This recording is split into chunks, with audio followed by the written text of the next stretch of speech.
Who's Sai Baba? Sai Baba.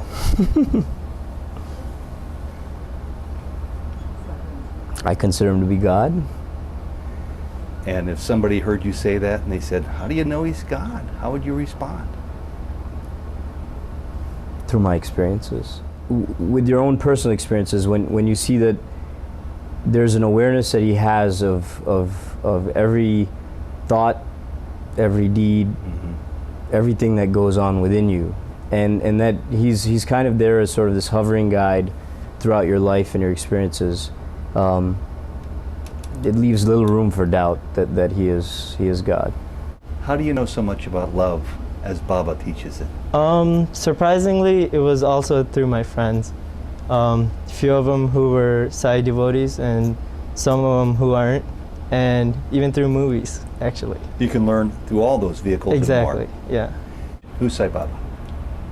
He's everything. He's someone you can just talk to, someone to listen to everything. Has he touched your life? Yeah. I've known him forever, so. I can tell. Yeah. Thank you. In the times when I need him the most, he's the one who stands beside me. No matter what, who your friends are, it doesn't matter. When you really need him, he's your only parent, he's your only friend, he's everyone. Somebody might say, how do you know he's there for you? How do you know it's Sai Baba who's helping you through this problem or helping you receive clarity on this issue? What would you say to them? I can't personally tell this how it'll reflect for other people, but for me, you get a sense of connection when you're looking for help, when you're looking for someone to lean on, and all your friends seem to be busy even though you help them out. And when you need it the most, they seem busy, or your parents are busy, or everyone's busy, you seem to be wondering, who's the only one? You seem to seek out for assistance. And at that moment, your heart kind of speaks out to you, and you get a sense of feeling that when you need to get something done, you feel stronger inside because you're looking within you. And when you do, there's Swami that's connecting with you because you've been with him all the time. And he's always helped you out when you needed him. I want to achieve, spiritually, I want to achieve as high as I can reach under his guidance. And medically, professionally, I want to reach as many patients as I can, families. I tell each patient, whatever I tell them, Baba's teachings. I said nutrition I talk about lifestyle. So many people, when they come and say, I listened to you, I got married, I'm not going with so many people anymore, or I have settled down in my life, I'm eating this food, I'm doing this, all those things, I keep telling them, tell your relatives, tell your patients, everybody, so that Baba's words goes to as many people as I can push it through, because Baba is helping so many millions. If I can be just a little ant reaching so many other people, then I'll be very happy trying to do his work. And what is it that you would like to do with the rest of your life, with your training and now your spiritual practice unfolding so much in the last couple of years? How would you like to live your life or change your life if possible? Okay, I strongly believe in what Baba is saying, that like my life is my message. So I would like to do whatever he's doing. So first I stopped my, eating meat. Next thing I want to do is as little as possible to eat like him. And I want to do service like him. That's what I feel, that when I sit there, my life is my message. And also, in addition, like he's looking after his whole family, which is the whole universe. Like that, I have to look after my family and my whole world outside. How new is Sai Baba in your life? I've been fortunate and blessed to have known Swami all my life. So every moment is new from many angles, but ever since I can remember, I've known Sai Baba and known him to be my God. And does he continue to transform your life? And if so, how? The most effective experiences that I've had personally have been experiences where I've fallen flat on my face, and generally you have a concussion and you need some time. But then when you get up and you look back and you introspect, those tend to be the most meaningful experiences that I've had personally, and tend to have been the greatest catalysts in terms of my self-transformation. And Baba's never far from the effect or the cause or the meaning of those experiences? He's never far, but more importantly, how cognizant am I during that time? And sometimes you don't feel it. And it's generally those times, at least in my personal experience, that the mind has too much noise in it. And you really need to silence it before you can truly hear Swami's voice and his guidance and you know, the lesson that has to be learned out of it. So I think we're all fully human, and that means we're subjected to the most beautiful and the most challenging parts of life. And a friend of mine once said, when you're challenged, be you ill physically, or you lost a job, or a partner, or a business, you better be all prayed up, because you become so focused on the chatter that's going on in your mind around the pain. How do you bring yourself back to Baba when you are completely consumed with worry, with fret, with fear? It's never easy, actually. But practically, the way it works for me, and I think every individual is different, it really requires sort of, I call it the emptying of my mind. Like, I really have to go through a process of silence. Not, I think silence not just in a very literal sense, but very figuratively also, in terms of just a conscious effort of detaching myself from my thoughts and from my mind, and being able to observe them as opposed to identifying myself with them.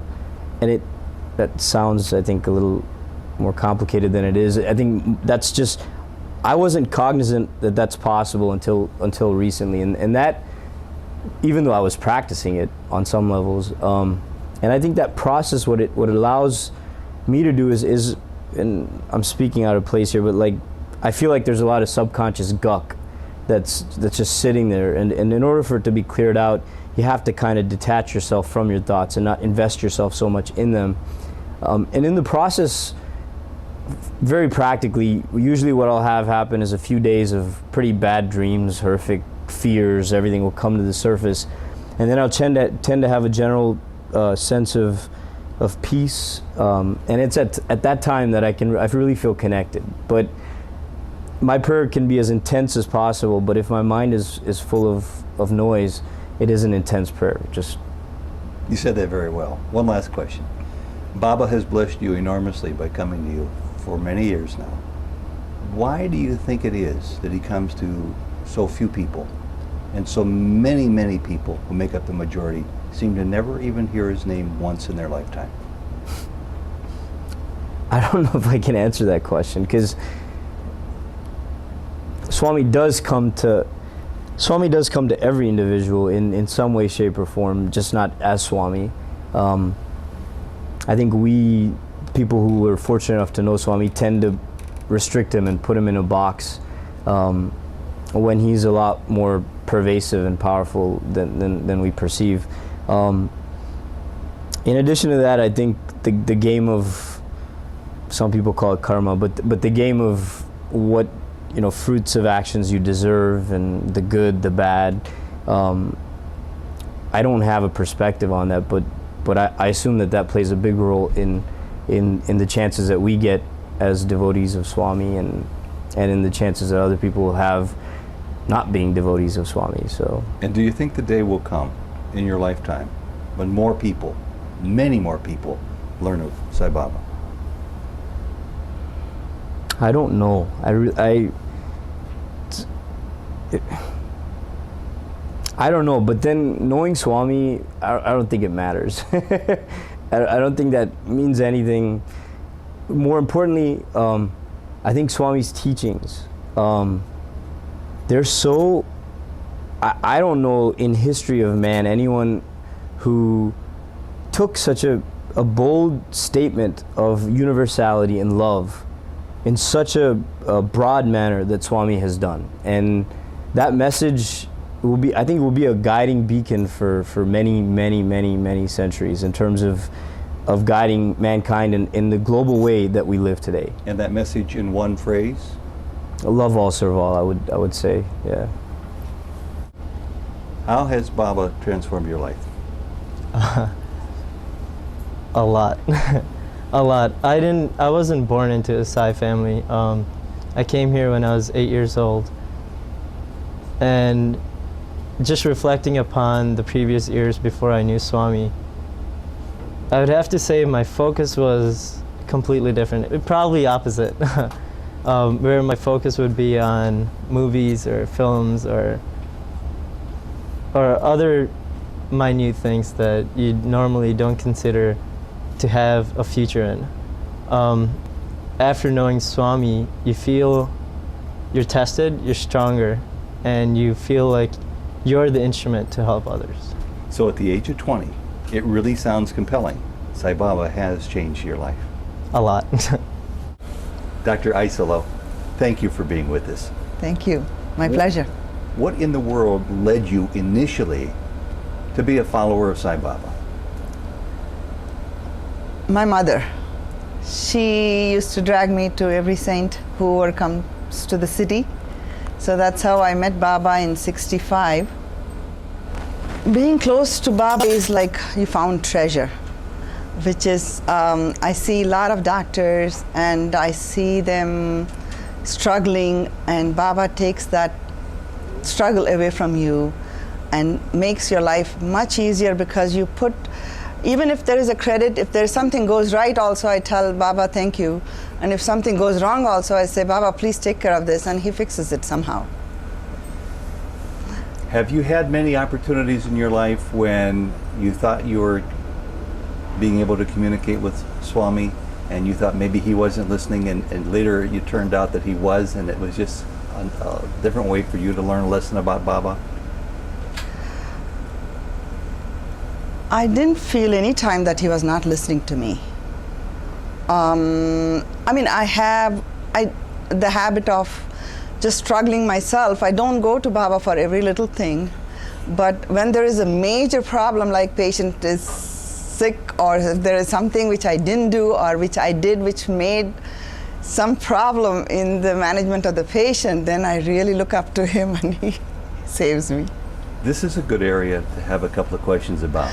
How is Swami manifesting himself in your life as a medical doctor? With your patients, with your own challenges, and in every other conceivable way? As far as my clinic goes, I opened my own office in 2002, January actually, 2001, and something happened where I had to move out of HMO where I was working. And then I kept wishing that my own office was there where I can put Baba's picture and Baba's, people will look at him, and because whatever I do is Baba's teachings. Family practice is all about, all the patients come through us, and even psychiatric patients or any patient, everybody has to go through us. So, and Baba's teachings are so much more practical, so much down to earth.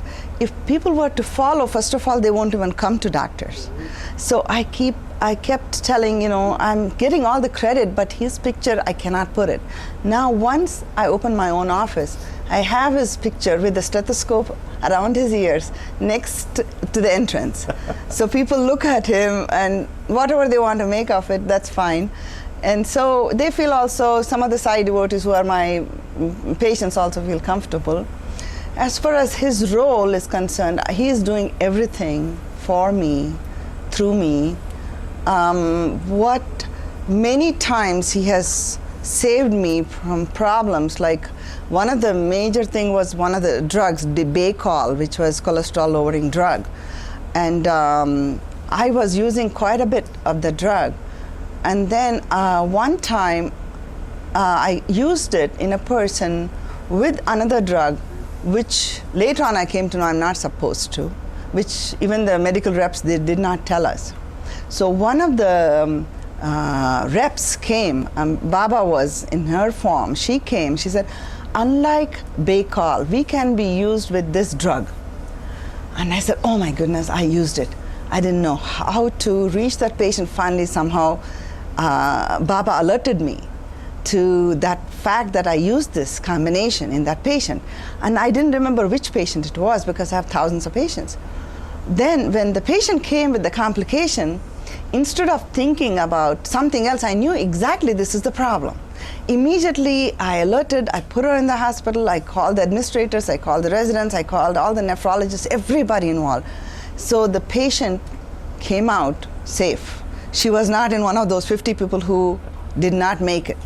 So to this day, that patient follows me. She likes me very much. And I was supposed to be going next day to a silent retreat. You can imagine, I was not at all silent. I kept calling her every half an hour. Baba helped save your patient. And you have no doubt about that. No doubt about it. And when somebody walks to your office now with his picture hanging in your office there, do many people inquire as to who is this strange person? Some people do. And what do you tell them? He's my everything. He's my teacher, he's my guru, he's my God, he's my everything. And whatever I teach you also is his sayings. Like I have bulletin boards in every room, in my patient's room. And the main thing I kept it is vitamin G. Baba talks about vitamin G. Vitamin G is the most important vitamin. And what he said about this, one of the thought for the day. So I copied it and put it there. And they asked for copies of that. And also Baba's another one is surrender to me. You know, that also I have kept copies of that in bulletin board. They always ask for copies. Dr. Raju, correct? Yeah. How has Sai Baba transformed your life? I feel that everything changed.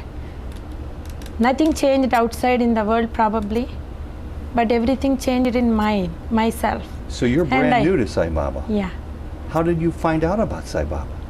I mean, I know, actually, to tell you, I don't know how old was I. Actually, I was maybe in middle school age. Actually, Sai Baba visited our aunt's house. I was there, as far as I remember, maybe I had a picture with him too, but I didn't know much about him. Just like so many educated people, I was against these swamis and, you know, all these things, why these people go to them, waste their time. That was my opinion. But you said since the year 2004, everything has changed in your life. Give me an example of how it's changed. I think this is how how I look at everything outside, including my family, because as I read in a, Dalai Lama book, he says the ones who look like love you or praise you are not the ones you need. You need the ones who criticize you and you look like enemies to you. That's what I feel. I feel those people, Baba, more than anybody else. So he's my teacher there. He's telling me, oh, this is not how you have to react. See, that's why I'm testing you. That's what I feel now. Everywhere I see Baba. Are you starting to understand his testing, his lessons? Yeah, I mean, I don't know, for every small thing, I feel, oh, Baba did it. If I lost something, I said, okay, why did he do it? Next minute I find it, oh, he wanted me to find it. So Baba is everywhere in your life today. Yeah. And what about as a medical doctor, OBGYN? How does Baba interact in your life as a physician? Actually, I'm not doing any OBGYN practice. Just like here, legally, I'm only, Okay. able to practice pediatrics. But I think I see, I see more in every baby. I mean, always babies are like gods anyway. Now I think I'm seeing gods in mothers too. If you had the ability to explain who Sai Baba is to your next door neighbor who just moved to your next door house and never heard of Sai Baba, what words would you use to describe who he is? I said he is the God who is thing. I mean, for example, he is a Christian. I said he is the Jesus Christ. Depending on how they take it. Sure. If they don't know, if they're more aware of Jesus Christ, I say he is the Jesus Christ here. One final question. You've got a promising career and life facing you, many years to come. What would you most like to achieve in your spiritual life, in your profession of medicine? Just give me an overview, if you will, how you would like to see all of this fold together in some concrete way for you personally, as a woman, as a physician, and as a follower of Sai Baba. I want to achieve, spiritually, I want to achieve as high as I can reach under his guidance. And medically, professionally, I want to reach as many patients as I can, families. I tell each patient, whatever I tell them, Baba's teachings. I said nutrition I talk about lifestyle. So many people, when they come and say, I listened to you, I got married, I'm not going with so many people anymore, or I have settled down in my life, I'm eating this food, I'm doing this, all those things, I keep telling them, tell your relatives, tell your patients, everybody, so that Baba's words goes to as many people as I can push it through, because Baba is helping so many millions. If I can be just a little ant reaching so many other people, then I'll be very happy trying to do his work. Sai Ram, thank you Sai Ram, very thank much. you.